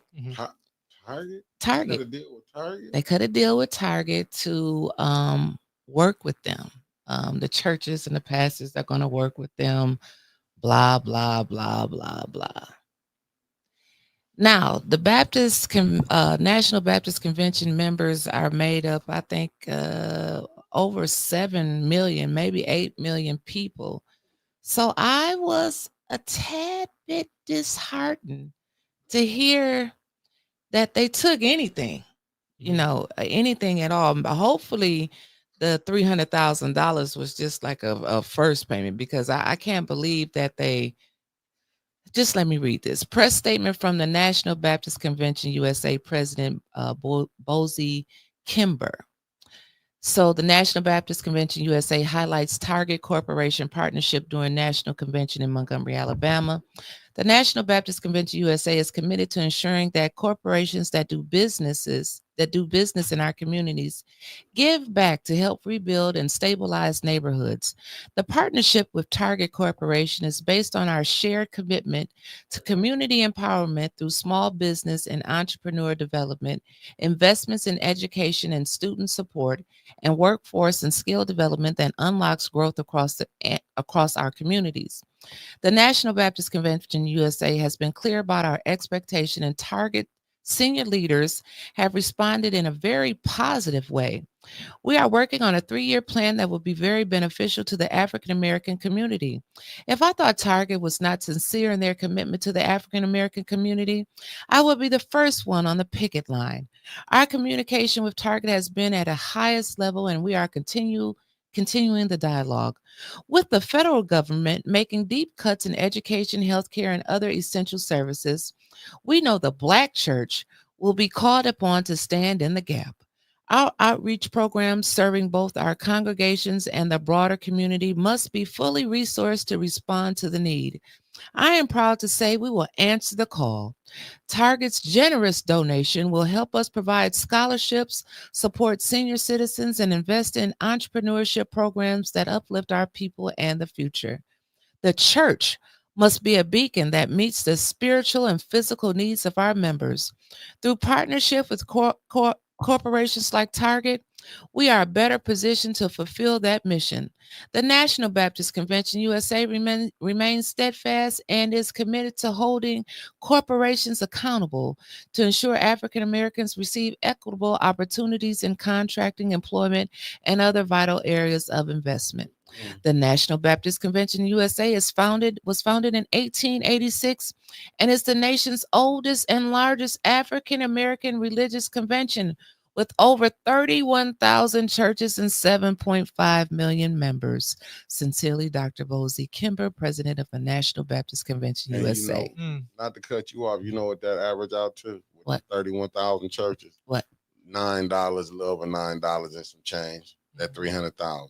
If you divide that by 31,000, it's a little $900. All them 31,000. You can't even get a McDonald's meal with $9. $9. Better be getting y'all, and that's what I want my $9. And you know that's you think they finna send that out to them 31,000 members? You think they only got $300,000 from $1 billion corporation? That's you can't. You know, my first. You know, here go them comments. I now, have a y'all. lot Come of on. thoughts, but my first thought is you can't use the tactics of the empire to topple the systems of oppression. Why? So I'm going to take money from the corporate giants. I'm going to take this money from the folks who actively lobby to do stuff. Trevor, did you pass out, Trevor? Trevor, where you? All I heard was sorry. Trevor, where Trevor go? I know he. No, it's completely different, unrelated. I tore a muscle yesterday. Oh, Angie, no, I can't repeat that, Angie, with that pastor over here. Sashi say church is not what it used to be. They don't have the congregations of yesterday. They don't. Yeah, they don't. Some of them don't. And a lot of denominations are struggling financially. Yes. So the first person to kind of bait money in front of them, you know, I always say not all money is good money. There you go. You know, I always look at, well, what's behind it? You know, yeah, I think it's a lot of it's to say, and I say this as a former Target employee for many, many years. Oh my. Okay, let's talk now, baby. You know, it's you know, I think, you know, like I said, you know, I haven't well researched to have an opinion, and it's not my denomination because we have enough issues in our denominations. It's just the church taking money. Yeah, it's the church taking money from the empire. And will the empire be okay if you use it to overturn the table that they're sitting at? Mm-mm. Or do you have to know? It comes the same way at the city council meetings. You know, you've granted me this money, but am I able to push back on some things? Not because I don't like you, but because I'm going to hold you accountable as a human being towards this stuff. And I feel like the minute you take that money, you all automatically have to have those questions of you are compromised. Yeah. So just like I said about the concerned pastors here, the minute they got that settlement and whatever money that was distributed to whomever, they compromised. They can't stand up. They can't come and stand with the people. Yeah. Because y'all took the money and everything was talked about in executive session, but we now know that it was absolutely correct. They got $100 million.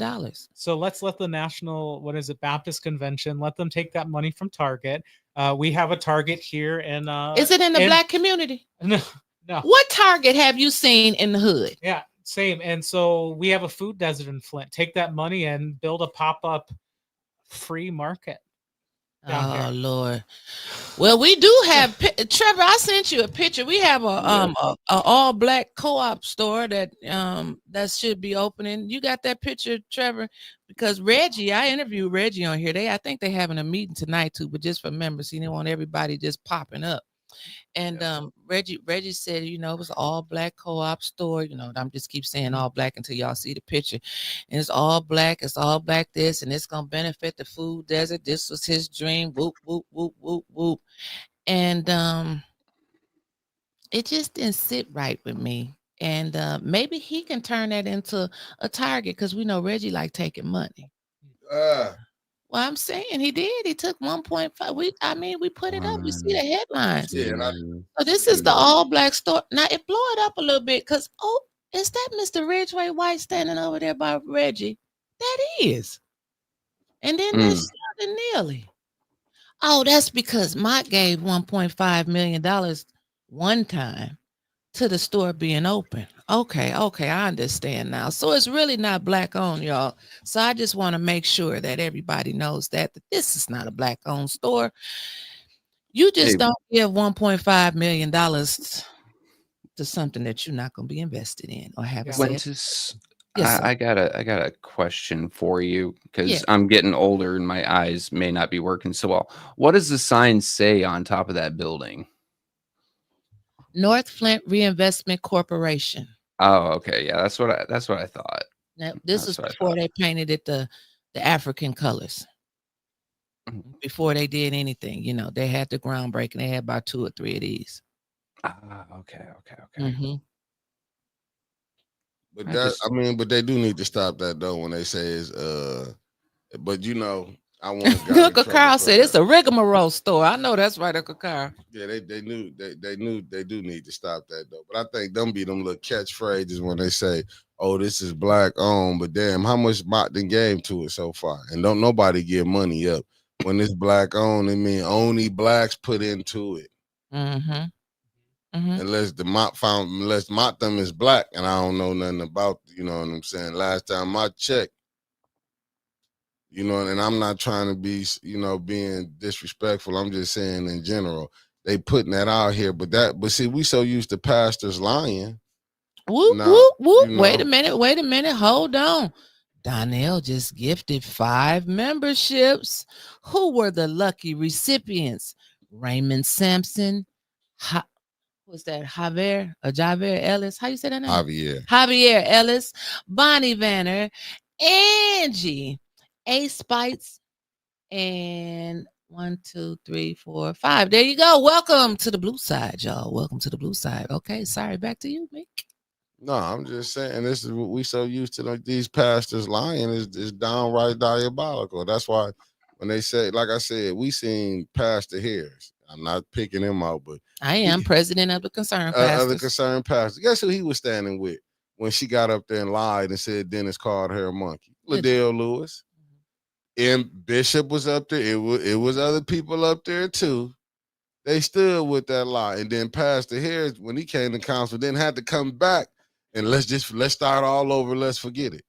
But I feel like when he came back after he stood up with the deal at that press conference and came back to council and read that little quiet statement on that piece of paper. No, he should have went back and held another press conference, just like he was out there and delivered it to the masses. Don't come back down to council and just give 2-3 speeches and 2-3 lines off a piece of paper and think everything is going to be all and forgotten about, which it was. That's what they do. We masterminds on sweeping stuff up under the rug here in Flint. With stuff we don't want to talk about that's going to affect the black church. Yeah. And that bothers me. That really bothers me. Being in church my whole life. What I took from that Target letter from the National Baptist Convention president, in my opinion, and this is just Wyntis Hall saying, anytime we could say, okay, you know what? Macy's is doing us wrong. Macy's don't want black people to shop. No offense, no, Macy's. I love you. Okay. Hypothetical situation. Hypothetical. So and we boycott. We start boycotting and not shopping at Macy's. You put it out there now. All we gotta do is come give you all the money. What I would like to ask the National Baptist Convention is, you gave us this money. Are you going to stop locking up the natural hair care products? Are you, are you gonna stop your other stuff that you do? But yeah. I mean, that's true. Those are all good questions. But that's the game. And not only does it look bad for the black church, it looks bad for pastors all around because it's sending a message that we can buy y'all out with just a little bit of change. Yep. Yeah, but that's the thing. They all been, when you go look at it, like, listen, that's what I'm saying. We got pastors here This water is terrible. How many pastors you seen speak out and say this water bad? Yep. They can't. I know. They have been compromised. You wouldn't be imagine how many, especially neoliberal folks, when I first got to Flint, who wanted to have meetings with me to tell me who I could not talk to, and which signs of the fence to ride on and things like that. And what I always said, thank you for this meeting, but I want to let you know that I am a very independent thinker, and I am very, I report to two people, the board of my church and God. There you go. There you go. And unfortunately, our church allows me to do the things that I do and have the voice that I have. Now, Jonathan Joy, that is very true. Also, he said he's talked to one of the moderators from the National Baptist Association, and half of them didn't even know that the president took $300,000, and it is under investigation as of now. Basically, now. Okay. Well, it probably won't go anywhere, and I just, it's like, that's some change for Target. Yeah. And we all know that. That's just like Sam's giving us $50,000. It's just chump change. And I don't think any amount of money is, even if it was 300 million, that's still not enough for what you've done. Yeah. Well, it's like city council.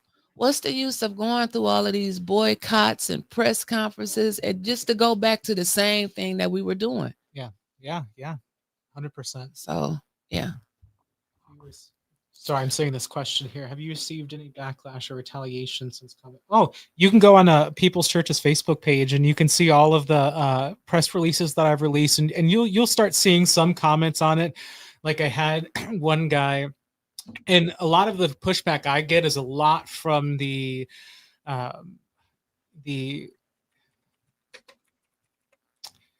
demographic that tends to be older, white, and gay, and a lot of the nonprofit leaders in Flint.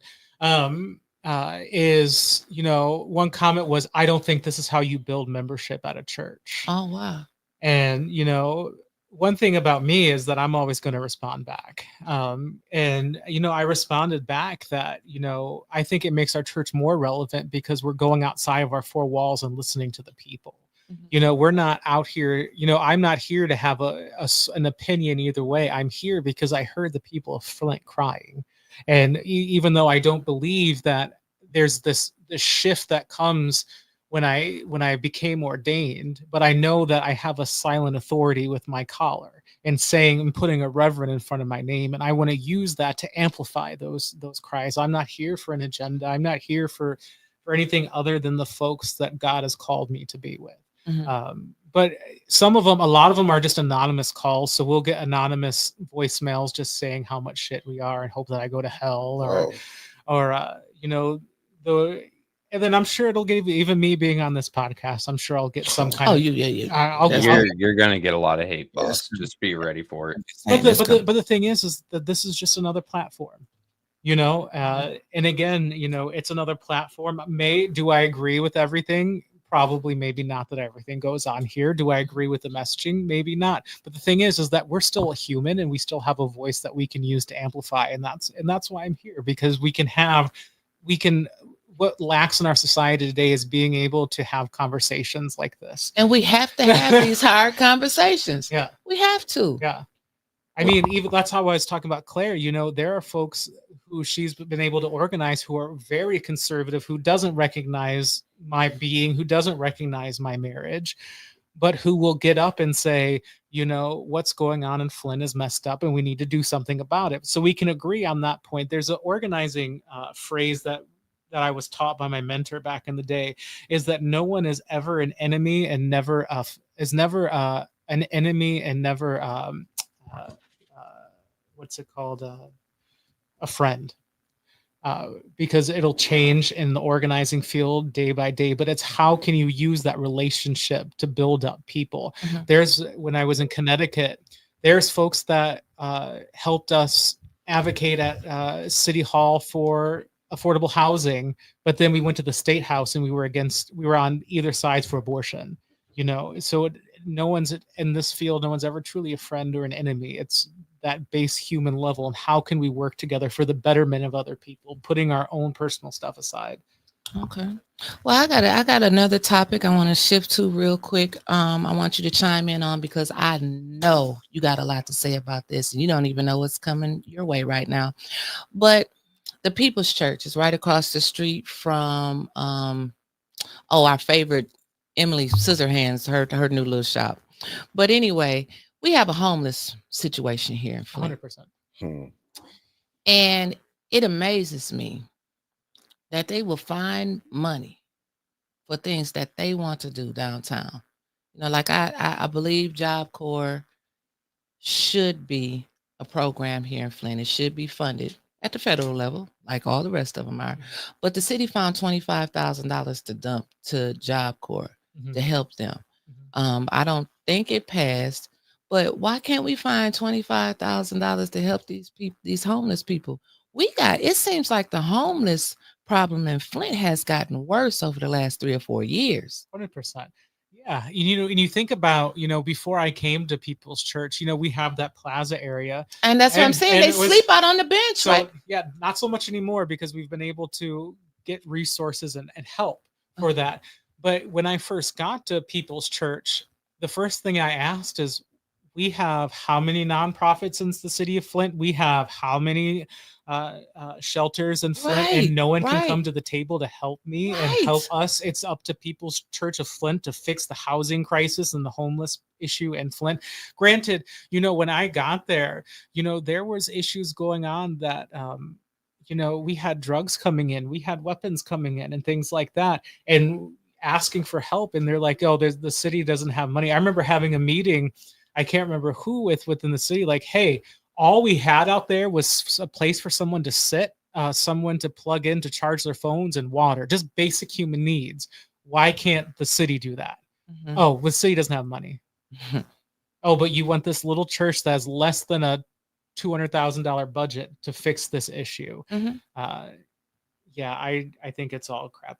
Yeah, I think we have to start coming to the table. If you're going to form these nonprofits, we have to work together to do stuff. It can't be, well, I'm competing for this grant and I want to do this. Well, no, the people are hurting. We actually partnered with the Michigan State University's social work department, and we had their students come out and analyze our area around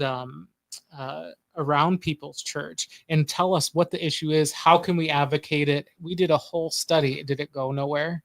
And we hey, we did all of this work. How can we do it? But still no one's coming to the table. No. And like you said, we have here in Flint, the 501c3s. I bet you off the top of my head, we probably have 500 of them that are supposed to help with the homeless people, reentry programs. So why do we have so many homeless people? Why do we have so many people that can't adequately re-enter into society? Yeah. Yeah. And what some of the issue is too, like last year we saw it, there is this misnomer that all the resources for homeless folks are in Flint. So you have people coming on buses from Detroit, coming to get resources, and then finding out that they're not resources. And then they knock on our door. Hey, can I get a bus ticket back to Detroit?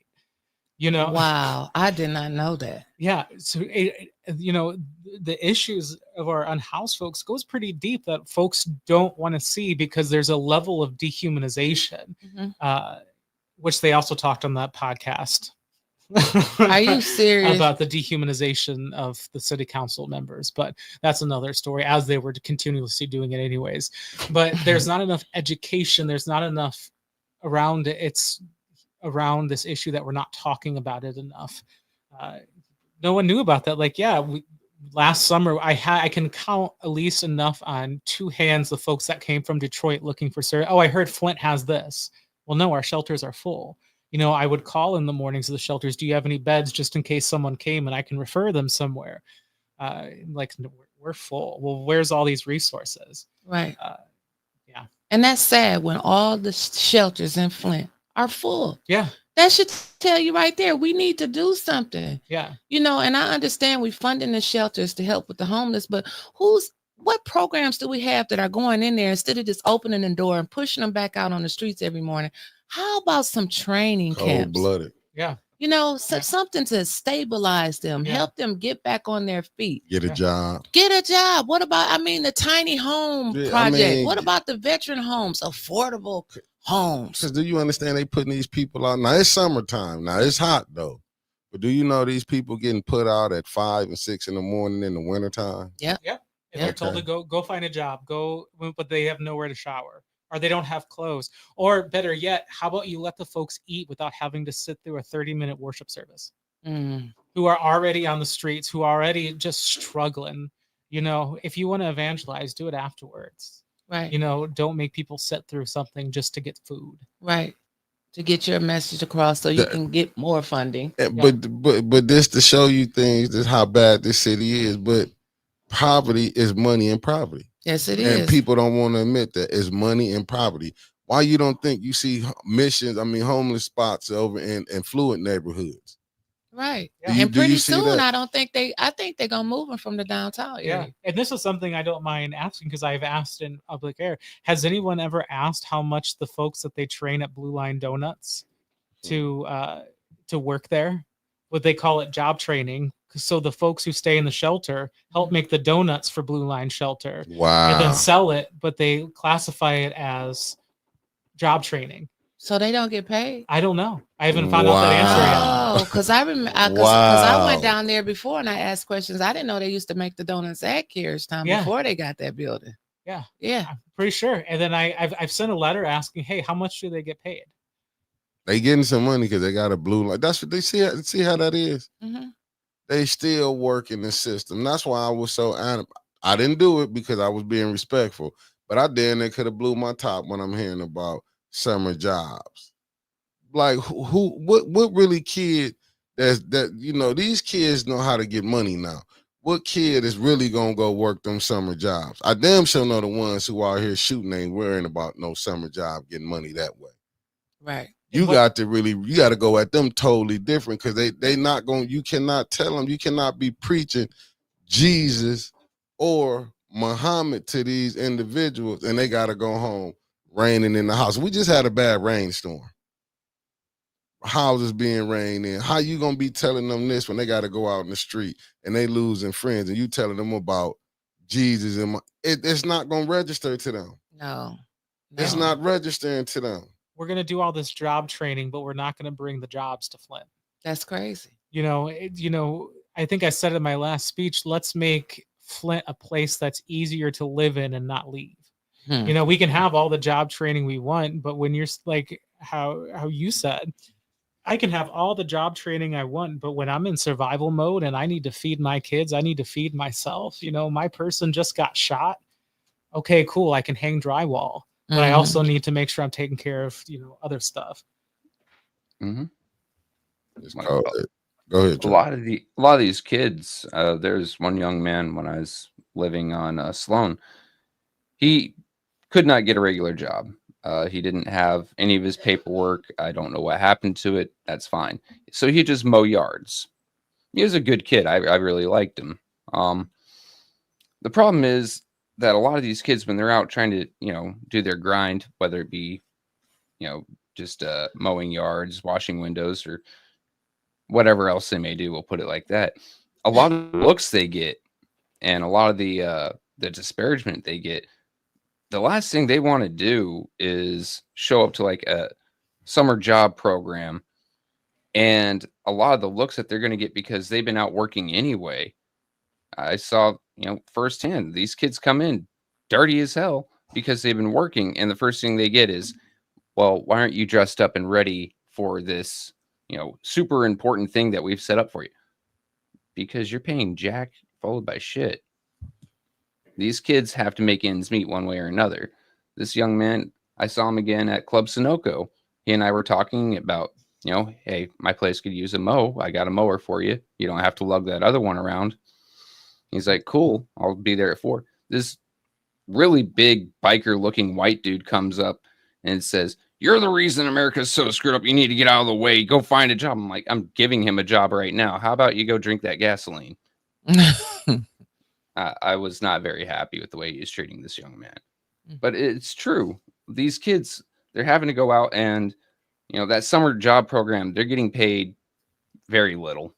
And it's to give you life skills. Well, a lot of them just need money right now. A lot of them need to, fill up the pantries. School's coming up. A lot of them are trying to save up for school clothes and school supplies. It's summer. They're trying to go out and maybe have a little bit of fun and create some memories. And you're paying them something like what, $10, $11 an hour, and then trying to put them through, I think they said 32 hours a week. That's not much at all. And then they have to pay taxes on it, which is a whole nother can of worms because they don't get to vote. So no taxation without representation. But like I said, a whole nother can of worms. These kids are getting the hell beat out of them at an early age, eating shit sandwiches for lunch. And then we're expecting them to act like adults. Mm-hmm. How about we just let these kids be kids and, try to bring them some stuff that they can actually use, like decent paying jobs that they can start now instead of having to go through the city, jump through hoops, and, oh, what do you know? Auntie Cheryl is disliked by the city, so you're getting turned down. That's true. And that's how it happens. Don't forget this one. You hire your kids. Mm-hmm. Now, we had that being spoke out. Dennis called that out. You running these programs, because I'm not going to lie, I will hire my kids. You know what I'm saying? I'm telling y'all straight up, I will hire mine. I get it. Cousins too. But that's when you playing them games. This is what happened when you get these nonprofits and you sending this money through, because a lot of that money gonna go to paying them and not really the kids. Right. What I would like to see too is, I love this. Like, I have no issues with the summer job program, but I would also like to see, can we have a comprehensive study on how the lead's affecting the kids? Well, I mean, what about the school? Yeah, the school that they built down there, and I really just went past that school, I think about a couple months ago on Cadillac Street down there. Beautiful. It doesn't even look like it belongs in the area. What's that for schools for the ages 0 through 5, where they are studying the children? But we never, like you said, we never hear the reports. Yeah. They get all of this money from the federal government to do all of these studies and followings and all of this stuff, and we never hear anything back. Yeah, that was just why I saw the comment. Well, someone commented that they saw that someone worked at Blue Line and they got a paycheck. Well, if they would have answered the question, I didn't have to come on a podcast and ask the question for them to answer it, But they still haven't told you. Yeah. And my follow-up question, is it a living wage? Is it enough to get out of your shelter? Right. That's the thing. Yeah. Or do they keep them below that poverty line where they have to keep coming back to the shelter, because the shelters is a money-making business. If the shelters was empty, they wouldn't be making money. And the key is to make money. Yeah. And here's another fun question. Mm-hmm. So how many of these kids going through summer job program are getting put into statistics to say bump the working numbers in Flint? Or how many of them are being used to fudge numbers left and right? Oh, well, we've got this many youth in Flint working these many hours. We don't really need help. Or this program had so many kids come through it, it must be a good program. Only, not mentioning that it's the only one going on. So it qualifies for more money, or these businesses taking these kids. Well, okay, now you're getting a tax write-off. A lot of this isn't really talked about. Mm-hmm. Oh, we got a delay, so it looks like you're still talking while you finish talking over here. But yeah, you're right. A lot of that stuff isn't talked about. Because we're helping the kids. Mm-hmm. As long as you put the front, we're helping the kids of Flint. How can you question that? We're putting predominant black pastors in front of people. We can't question their pastor. Right. How dare you? Yeah. How dare you take money from kids? Right. I mean, did you see how quick after the second to last council meeting, when they postponed the vote on the Job Corps, $25,000, how quick I got home within an hour. The news reported how the city council took money away from the kids, and they had a video camera in a Job Corps kid's face. If we don't get this money, this is gonna happen. I'm like, wow, they got that out pretty quick. Yeah, they know. What about the kids that are already on the street? And Right. mind you, my voting record. So some people may take this as hypocrisy, but how many queer youth are on the streets because their parents rejected them, and yet you haven't heard a damn thing about that from council? Mm-hmm. But these 11 kids from Job Corps need to take center stage. And Seems I didn't strange to me. understand the whole thing about the Job Corps. Like if they ship the kids off to other Job Corps sites, how come none of those sites could have shipped some of their funding here to help keep the Flint program running? I mean, I just was like,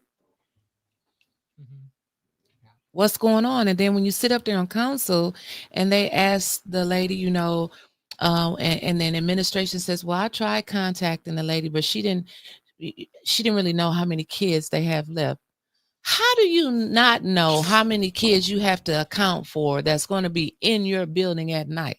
Mm-hmm. That's not even logical. Yeah. If I'm running a program and I don't know how many children I have in that program, there's something wrong with that program. Yeah.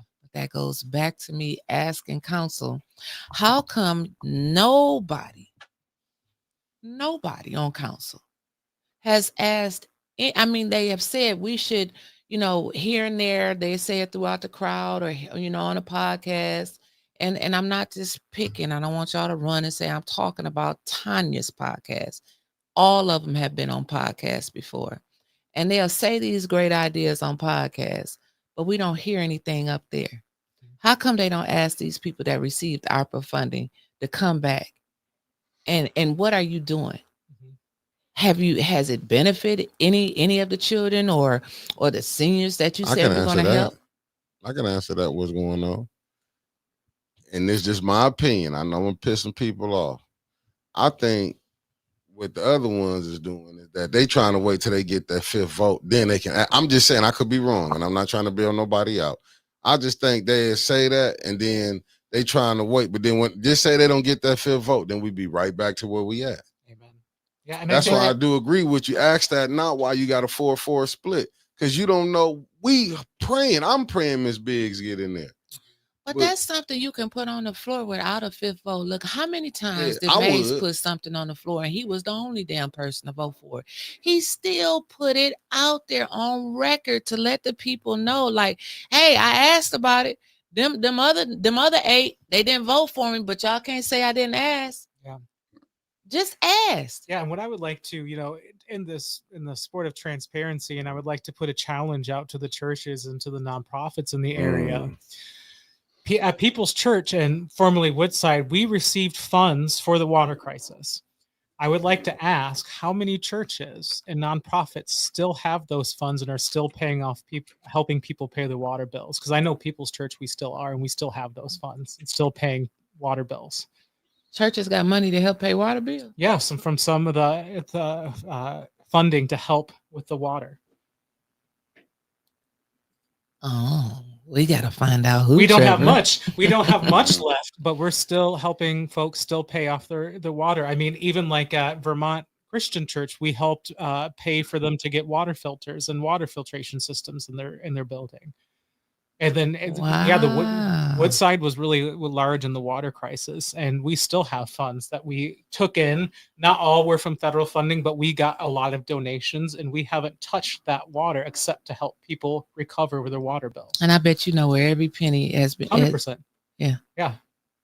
That's a good challenge. That's a damn good challenge for the people out here, the 501c3s. And have people scrambling now. I mean, but they're not gonna say anything. They're not gonna answer because then they're never held accountable. But then again, held accountable. I mean, we're not all like Capitol Theater that can just put our fixes in display where they can see where the money went. But right. I'm still waiting for my FOIA request to even get responded to, especially the 501c3 ones for the ARPA funds, because as you said, ARPA funds are given out left and right, but we haven't seen any of those projects actually happen. Well, we've seen 1 or 2. Let me take that back. We've seen 1 or 2, but all these blight requests.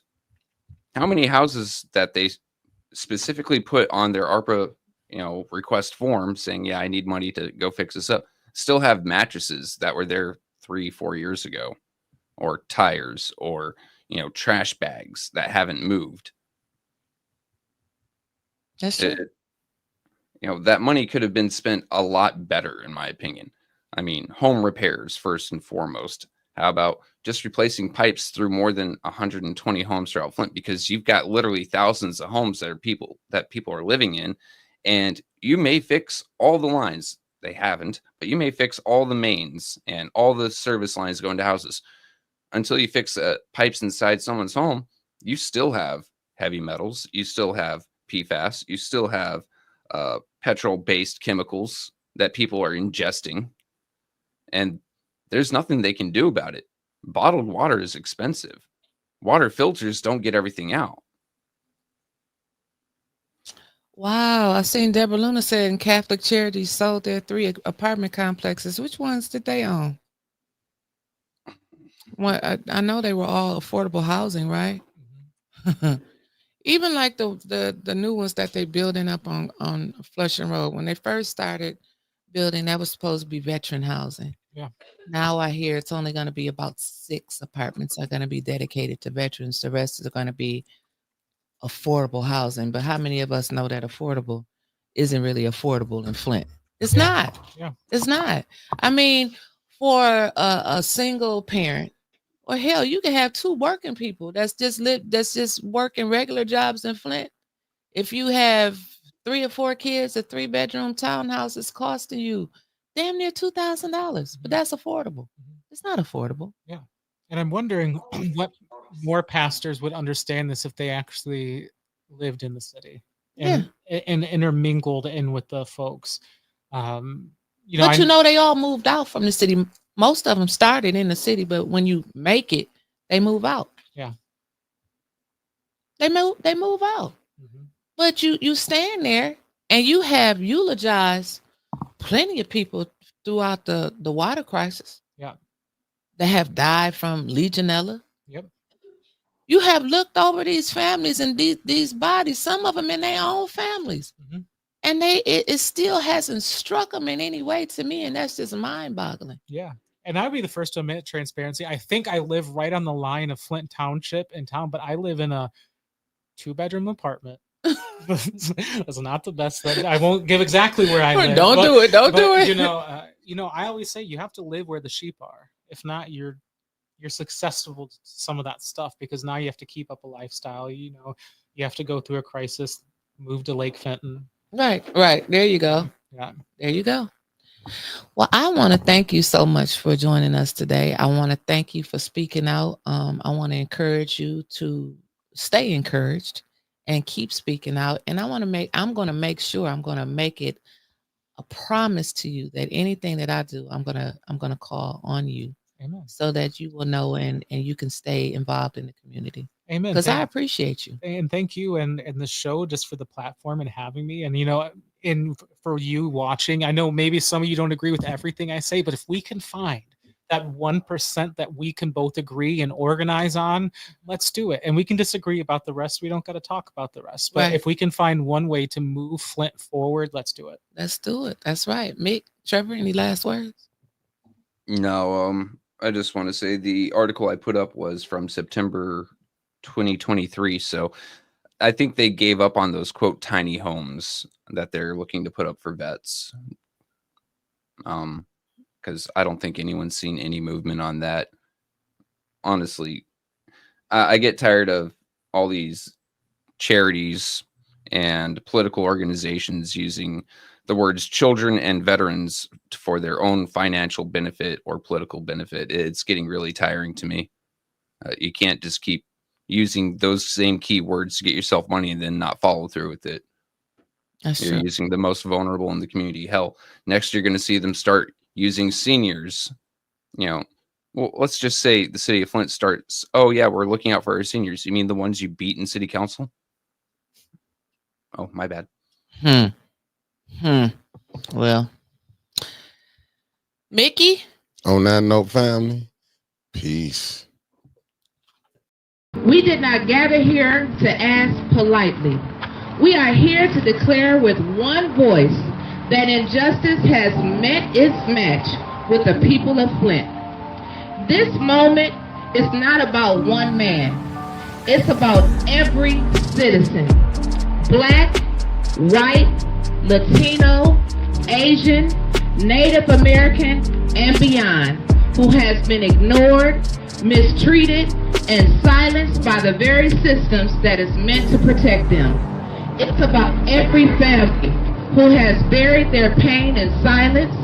It's about every child growing up in a city where power speaks louder than truth.